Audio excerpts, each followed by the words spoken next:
Now it is the time of Halloween. I would like to take you to some of the haunted places in New York. Yes, New York has a dark side too.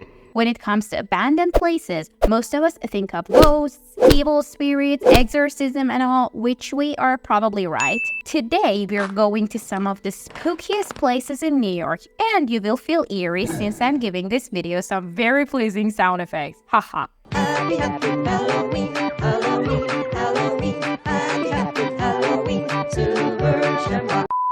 Now, number 1 is Rolling Hills Asylum, which is located in the greater Niagara town of East Bethany. And I can assure you, it is not a theatrical attraction. It is an actual historical asylum and one of the most haunted locations in the world. Established in 1827, the Genesee County Poorhouse, which was originally a working farm, became a refuge for some of the society's less fortunate. Widows and orphans mingled with mentally ill and unclaimed dead were buried on the property. With over 1,700 documented deaths and hundreds of not recorded deaths, it is the second most haunted site in the United States. Are you joking? Number 2, House of Death. And only a few buildings in New York City have a more sinister reputation.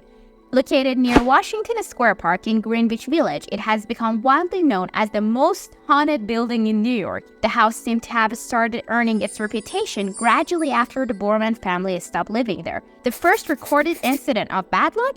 It happened in 1897.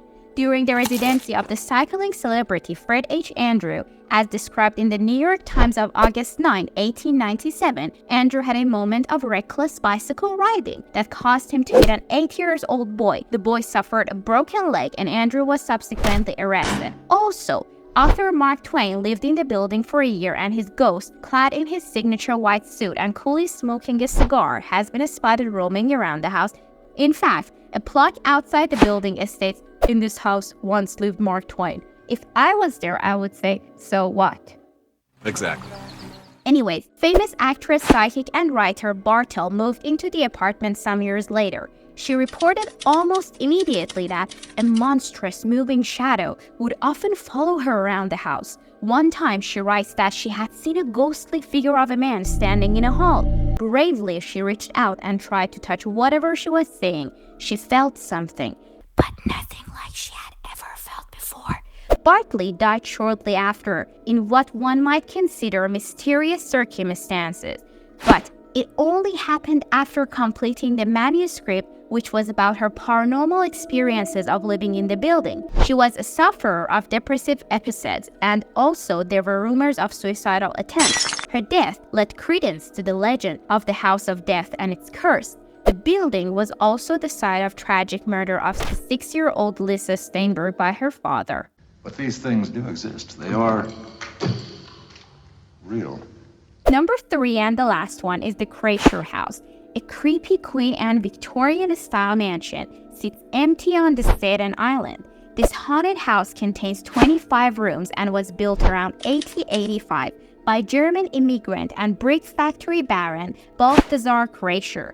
One of the Kreischer's twin sons later committed suicide in the mansion. In 2005, the property's caretaker, Joseph, known as Joe Black Young, who was also a hitman for the mob, murdered a fellow mobster named Robert McKelvey inside the mansion, dismembered his body, and burned it in the basement furnace.